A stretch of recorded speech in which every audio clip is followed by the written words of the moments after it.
Yeah, well,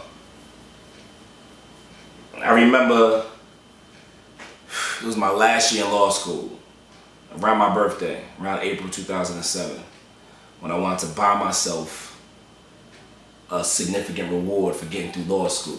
I hadn't even got through law school yet, but I was already ready to give myself an award for doing so. Now, I wasn't really a crazy flasher coming up. I would say in high school, I played my game. I was a bit of a flashy dude. You know how it is in high school, clothes mean everything. You know what I mean? So I did that right. But, undergrad, I feel like I took it light. I always stayed right, but wasn't too crazy on the name brands. When I got to law school, I was kind of off that. I was off all that.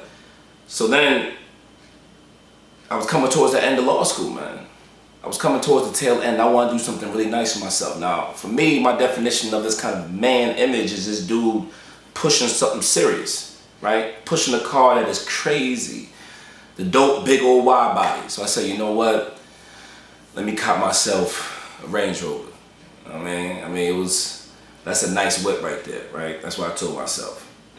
That's what I was convinced. Everybody co-signed that, of course. I wasn't gonna snap, buy a Maserati, nothing like that. I knew I was already going to a good job, so I already had that laid out, nice little 6-figure salary, so I wasn't foolish. I could afford it. So I said, you know what, I'm gonna do it. No co-sign, no nothing, all on me, right? So I did that. I had the Range Rover for about a year. And it was at that tail end of that year that I started coming to this kind of crossroads and asking myself, what exactly am I doing with this whip? What am I doing with this whip?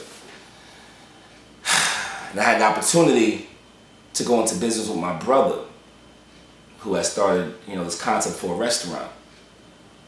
And I just asked myself, man, you know what? I'm not even really driving this car like that. I'm burning gas when I do drive it. I'm on grind mode, so it's not even like I'm cruising the city, chilling every day in this whip. I'm really in grind mode, so when I'm not working, I'm handling business in between. You feel me?